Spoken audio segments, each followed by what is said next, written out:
नमस्कार, मैं हूं करमवीर और आप देख रहे हैं हमारा रोजाना का कार्यक्रम देश और दुनिया। हमारे साथ हैं वरिष्ठ पत्रकार अफरोज सर। सर बहुत बहुत स्वागत। नमस्कार। ये सर छोटी सी कहानी है झूठा राजा। एक रियासत का एक राजा था जी। बहुत झूठ बोलता था जी। बड़े बड़े वादे करता था, काम कुछ नहीं करता था, पूरी जनता त्रस्त।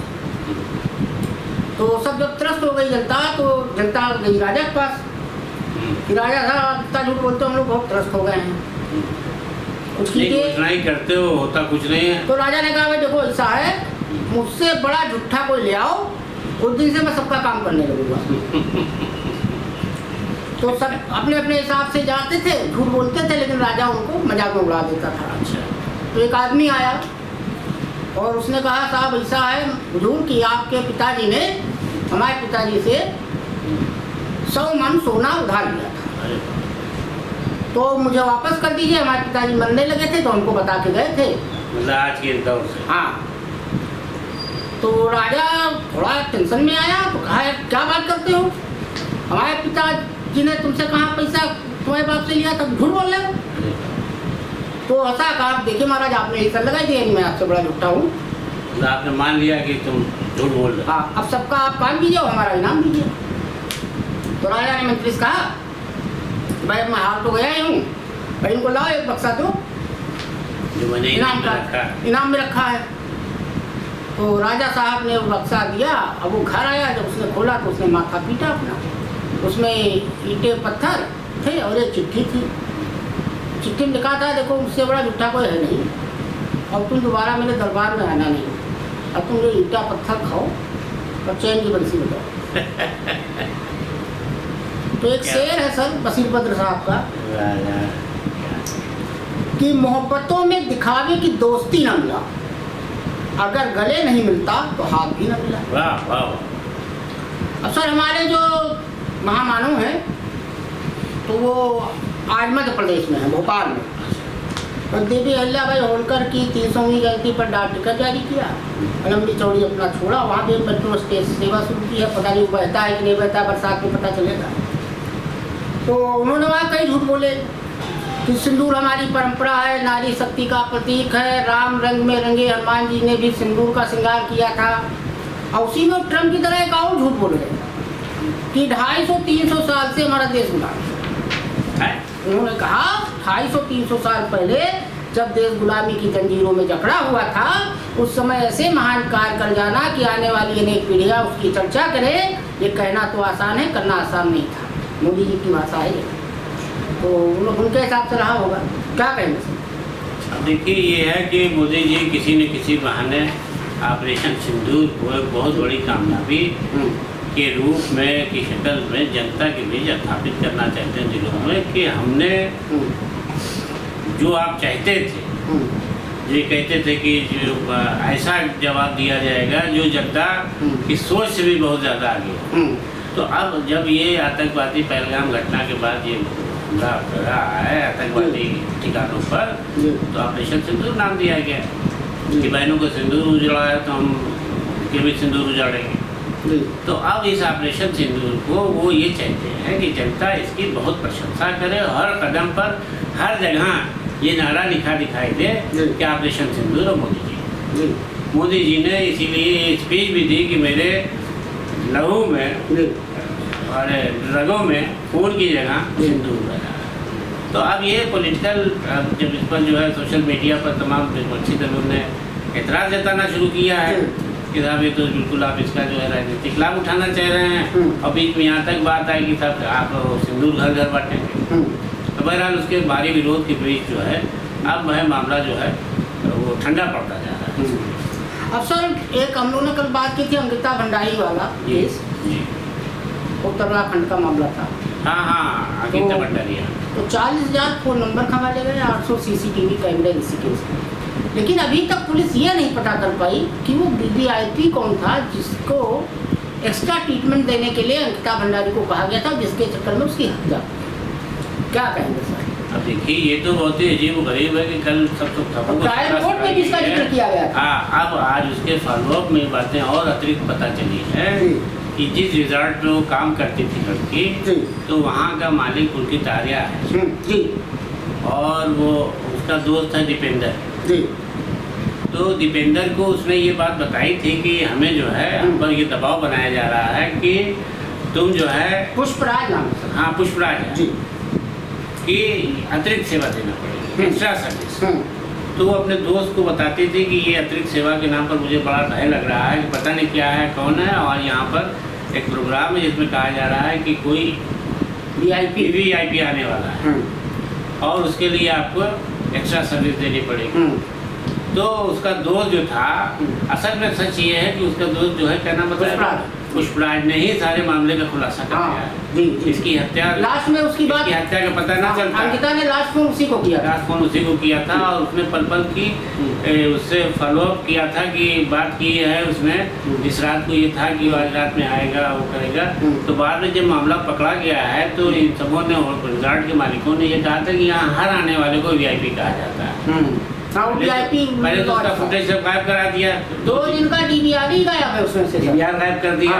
उसके बाद ये कहने लगे कि अब वीआईपी का नाम होगा तो पता रिकॉर्ड करना पकड़ा जाएगा कि कौन था वीआईपी। तो ये कह दिया गया कि यहाँ हर आने वाला आदमी वीआईपी कहलाता है। तो ये कह के इस बात को इस तरीके से माइंड कर दिया गया कि पुलिस ने जो है किया, लेकिन फिर भी उसने उसके साथी ने जो ये कहा कि उस रात जब मैंने उसको फ़ोन किया है इसको भंडारी अंकिता को, तो उसने ये बताया कि हमें रिजॉर्ट के जिम्मेदारों की तरफ से कि वो अभी सो गई है। फिर मैंने सुबह मिलाया तो बताया कि साहब ये जिम में चली गई है। फिर मैंने पता किया तो पता चला कि वो लापता है और दूसरे दिन उसकी जो है डेड बॉडी मिली। तो इस तरीके से उसके दोस्त ने पुलिस को सारी बातें बताई हैं जिसके आधार पर ये हुआ है। और अब ये बात अभी तक भी राज भरी हुई है कि वो वीआईपी कौन था और पुलिस पर अब उसको आगे जांच करेगी कि नहीं करेगी ये देखने वाली बात। और सर इसमें एक चीज़ मैं भी बता सकता हूँ, क्योंकि मैं वो ऋषिकेश जगह पर रहा हूँ, कई साल रहा हूँ। ये जो गंगा बैराज से जहाँ से उसकी लाश मिली है, जब आप पहाड़ के थ्रू आप ऋषिकेश के पल्ली पार जाते हैं, मतलब जिधर गीता भवन या परमार्थ निकेतन है, वहाँ तक अगर आप भाई कार जाना चाहते हैं तो उसी पहाड़ से होके जाते हैं। बैराज उधर ही पड़ता है। तो उसमें एक पुलिस ने जब इन्वेस्टिगेशन किया था, मुझे बहुत कायदे से याद है, इंस्पेक्टर जो उस समय थे, समथिंग का मैं नाम भूल रहा हूँ, तो उसमें एक ये इसके जो आर्या है, आर्य ने ये कहा था अंकिता ने कि रात को 9 बजे ये गई थी और इसका पैर फिसल गया था और बैराज में गिर गई। तो कलकत्ता की एक एजेंसी ने उसको बाद में चेक किया था, वो ट्रायल में भी आया है मामला, कि उस समय वो था कृष्ण पक्ष था और चंद्रमा रात को 11 बजे निकलता है। और अंकित आर्य का ये कहना था, दावा था कोर्ट में कि उसने देखा था और ढूंढा था उसको 9 बजे। वो मतलब बता रहा था कि साफ साफ रोशनी थी 9 बजे। हाँ, और इसलिए वहाँ पे हमने खोजा था, पुलकित आर्य का कहना था। जबकि वो बैराज के पास कोई लाइट नहीं लगी हुई है, मैं खुद वहाँ कई बार गया हूँ। और ये प्रूव किया गया था साइंटिफिकली कि 11 बजे रात में चंद्रमा निकला था, यानी 11 बजे से पहले वहाँ अंधेरा था, आप खोजबीन नहीं कर सकते। ये एक बात थी समझिए। अब सर एक मामला जैसे महाराष्ट्र में भी हुआ था, एक लड़की को गिरफ्तार किया गया था, बाद में हाई कोर्ट ने उसको जमानत दी थी। और टिप्पणी को लेकर पाकिस्तान जिंदाबाद समझौता उसने पोस्ट किया था, फिर 2 घंटे बाद उसने डिलीट कर दिया था, नाबालिग। अब कोलकाता के गार्डन रीच थाने की पुलिस ने सोशल मीडिया पर ऑपरेशन सिंदूर के मुद्दे पर एक समुदाय विशेष की धार्मिक भावनाओं को आहत करने वाली पोस्ट डालने के आरोप में 22 साल की लॉ स्टूडेंट शर्मिष्ठा पनूरी को गुरुग्राम से गिरफ्तार किया है।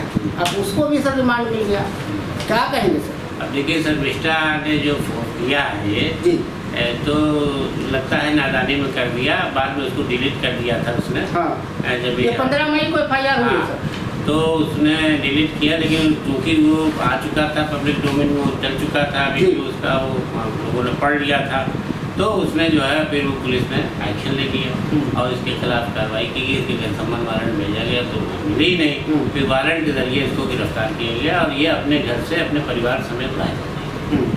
लेकिन अब ये पता चला है कि उसको कोर्ट में रिमांड पर ले लिया गया है, गिरफ्तार कर लिया है। और वो जो पोस्ट थी सर, वो थी कथित तौर पे ऑपरेशन सिंदूर पर बॉलीवुड एक्ट्रेस की चुप्पी को लेकर एक वीडियो अपलोड किया था। हाँ, ये उसमें उसने लिखा था कि उसने क्या पोस्ट किया है आपत्तिजनक, इसमें क्या है। हालांकि इसके बावजूद भी ये समझ में नहीं आ रहा है कि एक धर्म विशेष जो लिखा हुआ है। हाँ, वो हम समझ रहे हैं, आप भी समझ रहे हैं। हाँ, तो क्या है, तो उसने ये सारे खान बंधु होंगे उसमें। हाँ, कि उनकी चुप्पी जो है वो क्यों है इस पर। अरे भाई, कोई आदमी हर जरूरी हर मामले में बोले। भाई फिल्म स्टार है, मान लीजिए सलमान खान का, अमिताभ बच्चन जी भी नहीं बोलते हैं, वो ट्विटर पे खाली नंबर डाल के छोड़ दे रहे हैं। हाँ, नहीं, तमाम लोग हैं, अनुपम खेर है और तमाम लोग बोलते हैं। तो ये कोई उसकी बात तो है नहीं कि नजरुद्दीन शाह बोल दिए थे पाकिस्तान चले जाओ, बड़ा बोल दिए थे कहते पाकिस्तान, बोल दे तो पाकिस्तान चले जाओ और ना बोले तो ये करो, टिप्पणी करो। अफसर अब्बास अंसारी अपने हैं, मुख्तार अंसारी के सुपुत्र विधायक भी हैं। तो मऊ जिले की एक कोर्ट ने साल 2022 का एक मामला था, विधानसभा चुनाव के दौरान जब चुनाव लड़ रहे थे, 3 मार्च 2022 को मऊ के पहाड़पुर में हुई सभा में अंसारी ने अफसरों को देख लेने की धमकी दी थी। इसमें मामला चल रहा था, तो मऊ की कोर्ट ने उन्हें 2 साल की सजा सुना दी। खैर, उन्होंने कहा कि वो हाई कोर्ट में इस पर रिट डालेंगे। तो एक चर्चा थी कि राहुल गांधी को 2 साल की सजा हुई थी तो उनकी सांसदी चली गई थी। लेकिन यहाँ ये कहा जा रहा है, जो मैंने ये मुद्दा इसलिए लिया समझने के लिए कि यहाँ कहा जा रहा है कि जब 2 साल से ज़्यादा की सज़ा होती है तब विधायकी या सांसदी जाती है, तो इनकी विधायकी नहीं जाएगी। ये मामला बड़ा कन्फ्यूजन वाला है, कुछ समझाइए सर इसमें। अब देखिए, इसमें इनकी अंसारी की गई है 153, 179 और A506 के तहत। हाँ जी, तो ये उनके बेटे हैं, ये मुख्तार अंसारी के माफिया थे वो, और उनके भाई को भी हुई 120 भी में मंसूर अंसारी। हाँ, तो इसमें अब ये पता ये चला है कि उनकी सदस्यता सुरक्षित है, क्योंकि 2 साल से अधिक की सजा पर ये। तो राहुल गांधी को भी तो सिर्फ 2 ही साल की सजा हुई थी। उनको भी दी, ये बड़ा कंफ्यूजन था कि 2 साल की कंप्लीट सजा दी थी गई थी। बहरहाल अब ये तो चूंकि विधानसभा अध्यक्ष के उसका मामला है, ये तो वही नियम कानून। अब लेकिन मीडिया में तो यही दिखाया जा रहा है, यही चला रहा है, लेकिन सजा नहीं, वो विधायकी नहीं जाएगी। 2 साल की अधिक पर सजा हो सकता है कि उनके अच्छा, आजकल सर मीडिया भरोसा नहीं करने वाला है। वो सिंधु वाला मामला है, ये भास्कर फंसा हुआ है उसमें। नहीं, वो तो बात पर जोर दिया हो तो विज्ञापन रोक देंगे, ये कर देंगे, लिखो कि गलत खबर छापी। बहुत ही बड़ी बात, सही बात है। अरे आप कितने लोगों को मीडिया से नौकरी इसीलिए गई है, अबूदी मीडिया इसीलिए बना कि साहब अब जब जो कहेंगे हम उनको मान लिया करेंगे। अब सर एक बड़ा विचित्र मामला है, इतना बड़ा अखबार ऐसे ही छाप देगा। इतना बड़ा अखबार। अब सर एक मामला बड़ा विचित्र है, इस पर फिल्म बनेगी जरूर। घर में करोड़ों कैश था, बिजनेस टीम को देकर खिड़की से फेंक डाला नोट। उड़ीसा के चीफ इंजीनियर ग्रामीण अभियंत्रण विभाग के, और ये महाराज जो है, इनका जो नाम है, नाम बड़ा धार्मिक लगता है। कौन सारंगी करके, बैकुंठनाथ सारंगी, तो बैकुंठ है भगवान। तो ये हुआ क्या कि 7-8 कर्मचारी मिलके और 500 के नोटों गड्डी जो है वो खिड़की से फेंकने लगे, जैसे उन्होंने बिजनेस की टीम देखी। तब भी 2 करोड़ 10 लाख रुपया तब भी नकदी बरामद हो गई। उसको गिनने के लिए मशीनें मंगाई गई और 60 ठिकानों छापा मारा गया इनके, और अवैध संपत्ति मिली। 8 DSP, 12 इंस्पेक्टर और 6 असिस्टेंट सब इंस्पेक्टर की टीम बनाई गई थी, और 15 घड़ी इनके यहाँ विदेशी मिली।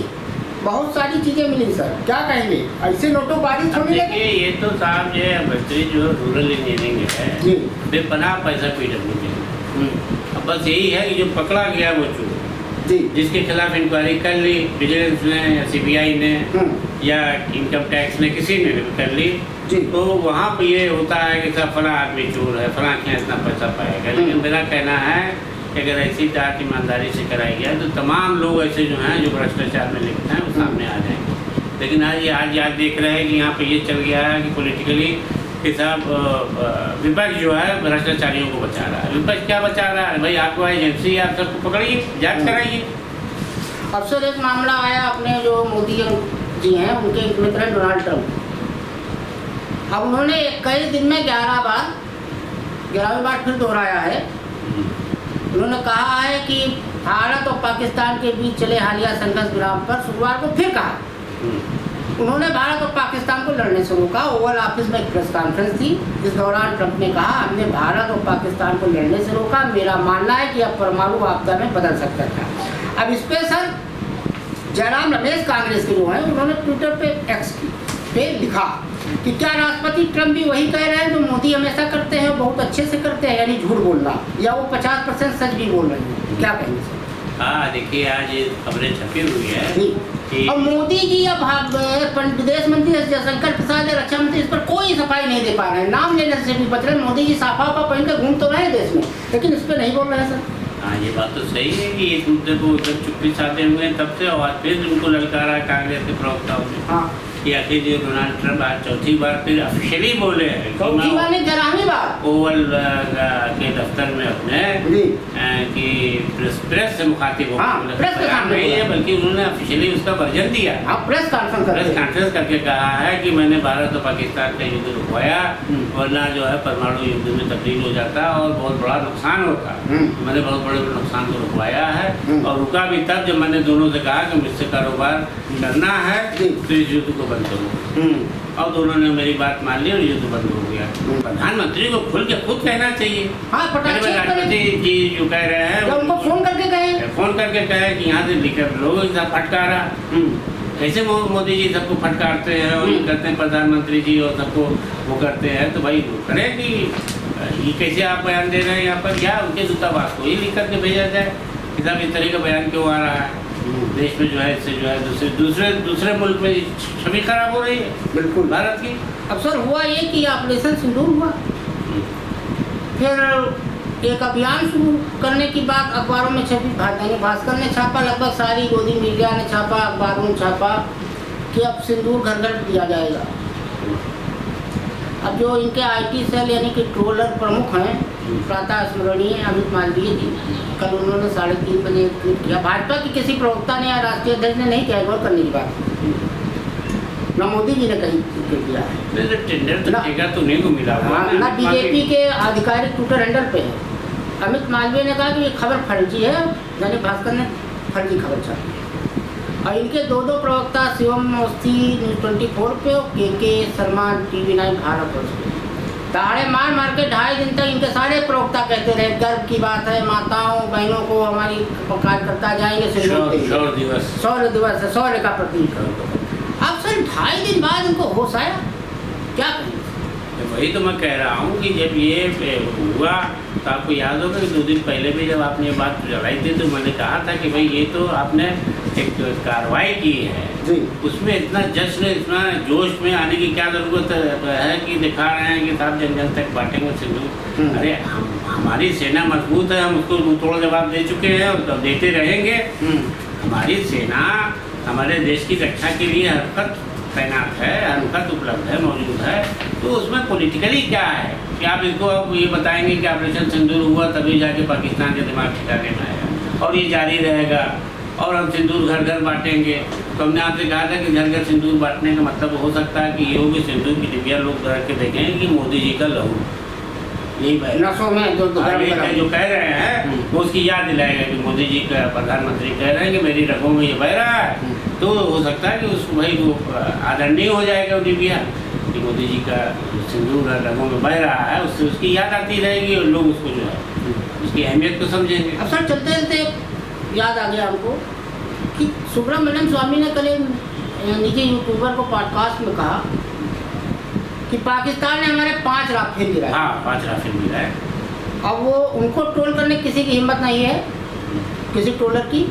और हमारे ख्याल से भाजपा में अगर आडवाणी जी को छोड़ दिया जाए तो सबसे वरिष्ठतम अगर कोई नेता है तो सुब्रमण्यम स्वामी है, और सबसे विद्वान व्यक्ति अगर भाजपा में कोई, बाकी तो जाहिल है, सबसे विद्वान व्यक्ति वो आदमी सबूत पर और ठोस बात करता है, वो फेक कुछ नहीं सुना। और उन्होंने पूरा पुरजोर तरीके से कहा कि चीन में बने हवाई जहाज ने हमारे 5 राफेल गिराए। अभी तक भाजपा के किसी नेता ने, किसी प्रवक्ता ने, वैसे तो संबित पात्रा हमसे कूद आए थे जब वो उन्होंने कहा था क्या नाम है तेलंगाना वाले मुख्यमंत्री ने कि राफेल गिरे हैं, लेकिन सुब्रमण्यम स्वामी पे अभी तक किसी की चू नहीं निकली है। अब आप देखिए क्या कहेंगे? अब आप देखिए इसमें ये कि जो हमारे सांसदों को भेज दिया गया विदेश में, तो घूमने के लिए भेजा गया, नहीं कह रहा हूँ, लेकिन कोई ऐसी खबर नहीं आ रही है कि वहाँ उन्होंने किसी बहुत बड़े देश के प्रमुख से बात, विदेश मंत्री तक को कई देशों के नहीं मिले हैं, दिख रहे हैं। और ये कि ये इसलिए किया गया कि यही सब सवाल ना होने पाएंगे, ज्वाइंट सेशन बुलाओ और वो करो और बताओ कि क्या क्या हुआ, जो राहुल गांधी अभी भी दोहरा रहे नहीं, तो हैं। उसका तो एक राज पता चला हमको। देखिए, ये भाजपा ने जानबूझ जो के 5 किया। राफेल गिराने की बात है वो यही है कि न मीटिंग होगी न सभा होगी, उधर वो लोग उलझे रहेंगे, तब तक बहुत देर हो चुकेगी। एक चीज और है इसमें सर, भाजपा वो बंदर है कि 2 बिल्लियों लड़ा के रोटी खाने वाली। तो सर एक नमूने उसमें है शशि थरूर, जिनकी आज़ादी मैं क्या मेरे बाप न समझ पाए। एक है निशिकांत दुबे जो रोज ट्वीट करते हैं महान आत्मा है, और एक सलमान खुर्शीद साहब। अब ये तीनों ऐसे बयान वहाँ दे रहे हैं कि भाजपा और कांग्रेस में उत्तम बाजार वाली स्थिति है। कांग्रेस में तो स्थिति आ गई कि शशि थरूर और सलमान खुर्शीद को तो ऐसी शंका की स्थिति से देखा जा रहा है जैसे मीर जाफर हो क्या कहेंगे सर? सही बात है। आप देखिए कि असल में जहाँ तक सलमान खुर्शीद की बात है कि बहुत ज़माने से वो एकदम सीन से गायब थे। अभी मौका मिला है, टाई वाई बांध करके वहाँ विदेश में गए हैं और अपना थोड़ा सा कह भी रहे हैं कि 370 को बहुत सही है, उसकी तारीफ वारीफ कर रहे हैं। बीजेपी के दौर की जो भी वहाँ पर काम किया गया बहुत अच्छा है।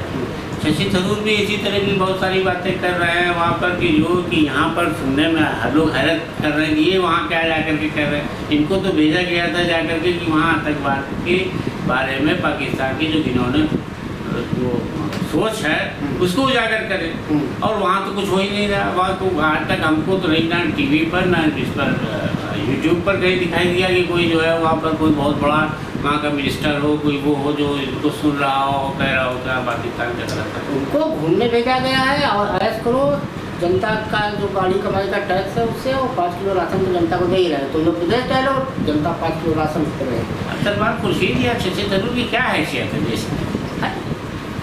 तो आज के लिए इतना ही, धन्यवाद।